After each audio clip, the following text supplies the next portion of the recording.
I never thought I'd be the kind of guy to get blindsided like this.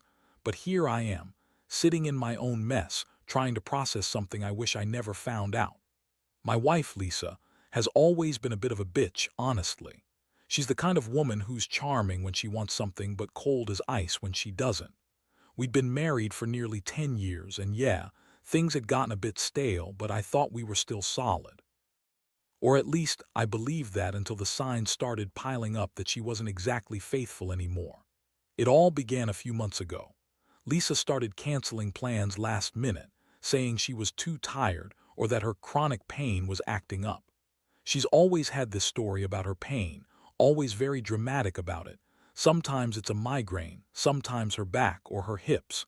She'd complain that she couldn't do certain things, and I'd just shrug it off. She's a master at playing the victim card, so I figured she just wanted some attention or a break from the usual hustle. But then I noticed she was spending more time at the doctor's office than usual. And not just any doctor, the family doctor, Dr. Harris. Lisa hates going to the doctor, really hates it. I'd always joked that she's afraid of needles or whatever, but suddenly she was there for chronic pain every few weeks. She'd come home looking wiped out, sometimes with an excuse about bad tests or new medication. I'd ask how she was feeling, and she'd always have some snarky comeback like, "Oh, I'm fine, just a little pain," typical bullshit. She'd brush me off when I'd try to get more details, acting like I was overreacting or invading her privacy. But I started noticing little things, her phone buzzing constantly, her slipping out suddenly in the middle of the night, and her acting cagey whenever I asked about her visits. One day, I decided to do a little digging. I mean, I wasn't about to sit back and just be a gullible idiot. So I checked her phone when she was in the shower. I found texts, nothing explicitly sexual at first, just flirty jokes, vague promises to see her again soon, and some comments about how Dr. Harris is so understanding, like they had their own little secret code. I also found emails on her laptop that she'd forgotten to log out of about appointments and medication refills. But the thing that hit me like a punch in the gut was a receipt from a pharmacy, an expensive painkiller prescription, filled under her name, but the address was different. I looked it up, and it was for a clinic that I'd never heard of, just a few blocks from where she'd been telling me she was too sick to go out. At that point, I knew. I had the proof. She was lying about her pain, lying about her doctor visits, and most damning of all, she was lying about who she was sleeping with. The pieces clicked into place. The sneaky visits, the strange texts, the secret prescriptions. I didn't want to believe it, but I knew she was cheating. And not just cheating, she was outright having an affair with our family doctor, Dr. Harris. Someone she trusted, someone I thought was just a healer, turned out to be her lover, probably for months now. The thought made my stomach turn, and I felt this boiling rage I couldn't quite contain. How could she do this, after everything? I felt betrayed, humiliated, and mostly just furious. I didn't sleep that night, just stared at the ceiling, replaying everything I'd uncovered, trying to figure out what I'd do next. The next morning, I woke up with that heavy feeling in my chest, like I'd been punched in the gut while I was sleeping. My mind kept circling back to her, Lisa, the woman I'd trusted for years. I kept asking myself how I hadn't seen it sooner, how I missed all the signs. I mean, I knew she had a sharp tongue, but I never thought she'd be capable of something like this, with the doctor of all people. That was a blow I didn't see coming, and honestly, I still couldn't wrap my head around it. I had the proof now, and there was no denying it. I remember sitting on the edge of the bed, staring at my phone, debating whether to confront her right away or to gather more information. But deep down, I knew the moment I saw those texts and receipts, my mind was made up. I had to face her. I couldn't just pretend I didn't know. I took a deep breath, got dressed, and waited for her to come home. When she finally did, she looked different, more tense, like she knew I was onto her but still trying to act innocent. That bitchy smile she used when she thought she was one step ahead. I didn't waste time beating around the bush. "Lisa," I said, voice cold and steady, "we need to talk." She looked at me, eyes narrowed, that fake little smirk plastered on her face. "What's wrong, honey? Did you find out I've been to the doctor again?" She asked, acting like she was just tired and overwhelmed. I didn't bother to hide my anger anymore. I pulled out my phone, showing her the evidence, the messages, the receipts, the emails. Her face lost that smirk in an instant. She tried to play it off, saying I was overreacting, that it was all just doctor visits and nothing more. But I cut her off. Nothing more. You've been cheating on me with our doctor, Lisa. Our family doctor. How long has this been going on? I asked, trying to keep my voice from breaking.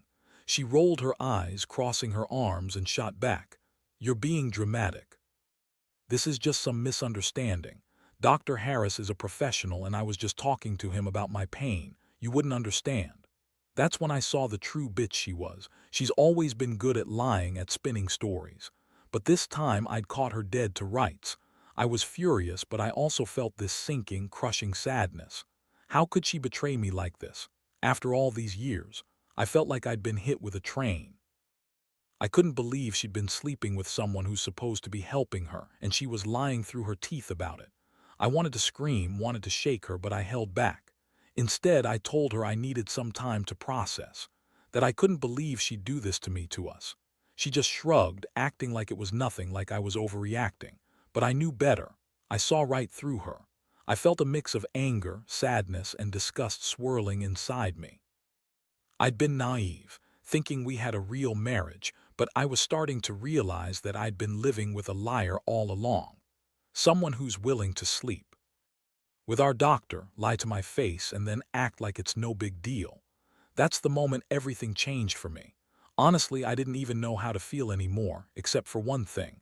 I was done being played. After the confrontation, everything felt different. I couldn't look at Lisa the same way anymore. It was like I'd lost the woman I'd spent years building my life with, and in her place was someone who lied, cheated, and thought she could just brush it off. I spent the next few days in a fog, oscillating between rage and despair. Every time I saw her, I felt this burning desire to make her pay, but I didn't quite know what that meant yet. All I knew was I needed a plan, something that would hit her where it hurt most. One night, I stayed up late, going over everything I knew. I remembered the way she'd always belittled me when I questioned her about her pain, the way she'd snap and lie, trying to keep her secrets hidden. That's when I decided I wouldn't just let her get away with it. No, I had to do something about it. I needed her to feel the same betrayal I felt, maybe even more. I knew I couldn't just walk out and leave her. That wouldn't be enough. I had to make her suffer a little, make her regret ever messing around with Dr. Harris. First, I started gathering evidence beyond what I already had. I installed a hidden camera in the bedroom, nothing invasive, just enough to catch her in the act if she tried to deny it again. I knew she'd be careful, but I wanted to be sure. I also started digging into Dr. Harris's background, trying to find his weaknesses. Turns out, he had a reputation as a bit of a player himself, cheating on his wife, a few affairs here and there. That was interesting. I began to formulate a plan, something that would make her feel as betrayed as I did, if not worse. Meanwhile, Lisa continued to act entitled, ignoring what was happening beneath the surface. She'd still come home acting like everything was fine, trying to pretend she wasn't sneaking around. But I knew the truth now. Every smirk, every little lie was a piece of the puzzle. I started talking to a few friends, not to tell the whole story, but enough to gauge what I should do next. I wanted her to see I wasn't just going to sit around and accept her betrayals. One night, I staged a little accident. A fake leak from a friend who knew about Dr. Harris, making it look like he'd been caught doing something unethical, maybe even illegal. I knew it was risky, but I wanted her to worry, and I wanted her to know I was serious. I wasn't going to be the cuckold husband forever. I was ready to fight back in whatever way it took. That's when I realized how much I'd been holding in, the heartbreak, the anger, the shame.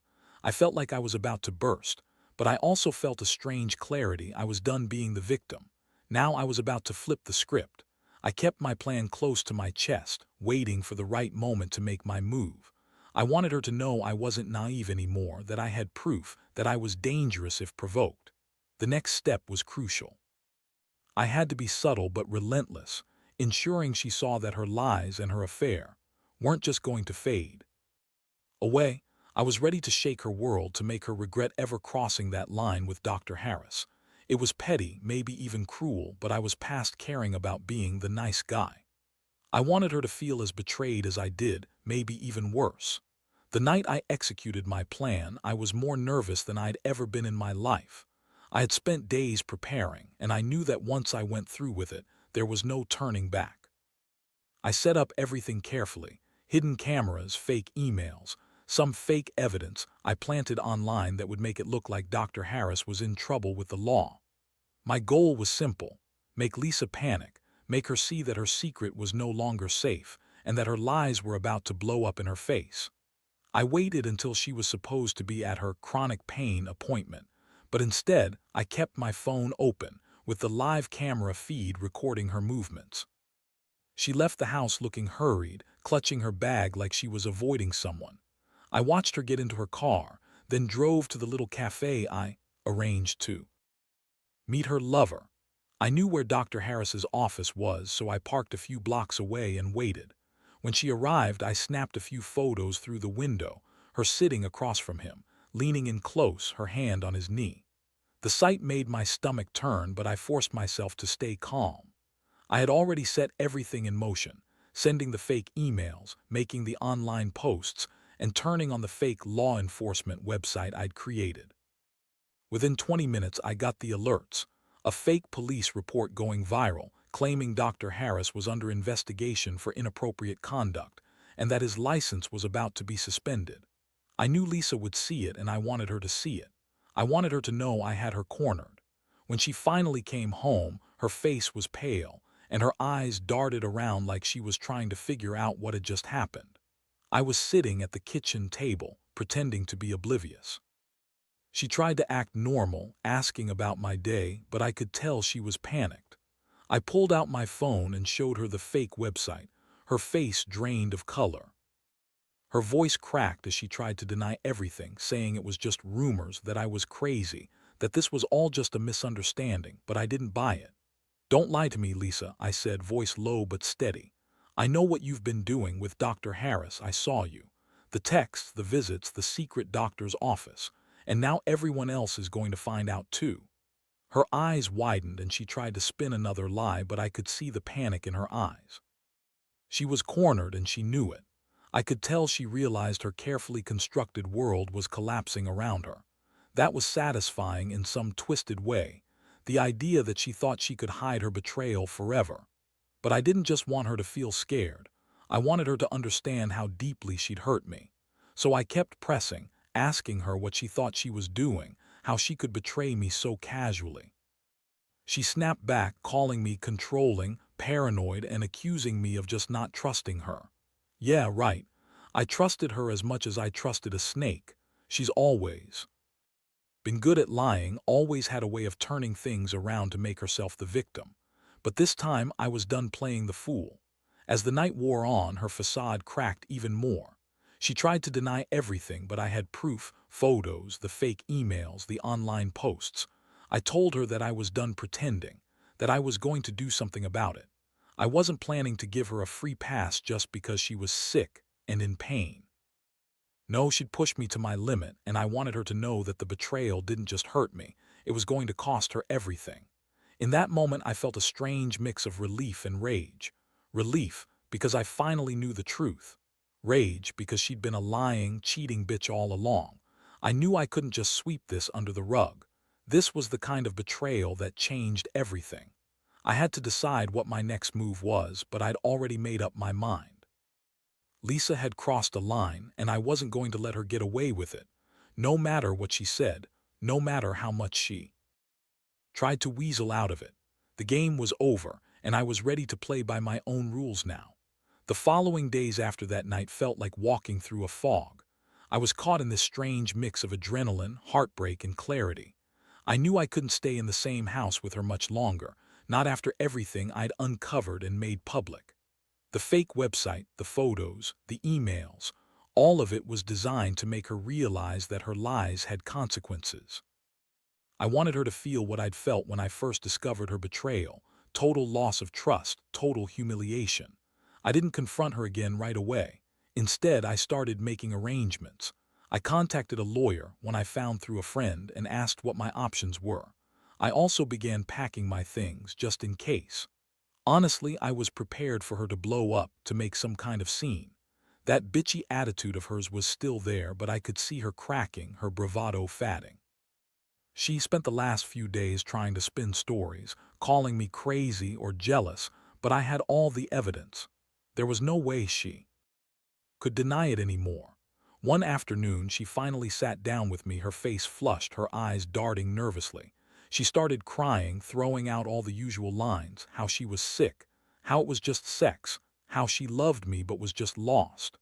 I listened, but I wasn't buying any of it. I told her that I wasn't interested in her excuses, that I had already made my decision. This wasn't just about the cheating, I said. It was about her complete lack of respect for me, for our marriage, for everything we built. I told her she'd ruined that, and I was done pretending I didn't know the truth. She tried to guilt me, saying she was sorry, that she'd never meant to hurt me, that it was just a stupid mistake. Yeah, right. That's when I revealed I'd recorded some of her conversations, just to remind her how much she'd lied. Her face twisted in anger, then despair, and she snapped back with even more bullshit, saying she'd do anything to fix things, that she'd go to therapy, that she'd get help. But I knew she'd been lying the whole time. She was a master manipulator, and I wasn't going to buy into her sob stories anymore. I told her that I needed space. I told her I was filing for divorce. She screamed, calling me heartless, crazy, and a dozen other things, but I was immune now.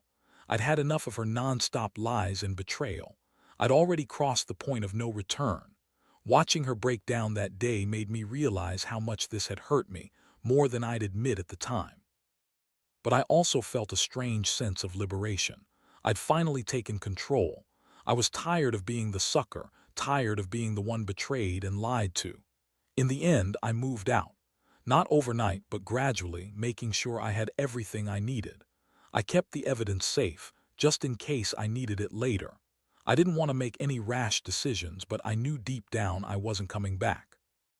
Not after she'd cheated with our doctor, after she'd lied about her pain, and after she'd thought she could manipulate her way out of it.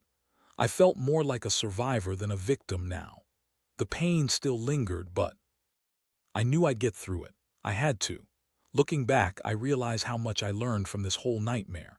Trust isn't something you take for granted. Betrayal cuts deep, and sometimes people aren't who you think they are. I'd been naive to think marriage was just about love. It's also about respect and honesty. Lisa showed me what happens when those things are broken. I can't say I'm fully healed yet, but I know I'm better off without her. And if there's one thing I'd tell anyone in a similar situation, trust your gut, keep your evidence safe, and don't be afraid to walk away from someone who's willing to betray you so easily. Because you deserve more than just lies and broken promises. The aftermath was a whirlwind. I stayed in a temporary place for a while, trying to piece myself back together. The pain of betrayal doesn't just go away overnight. There were nights I lay awake replaying everything, questioning if I'd done the right thing.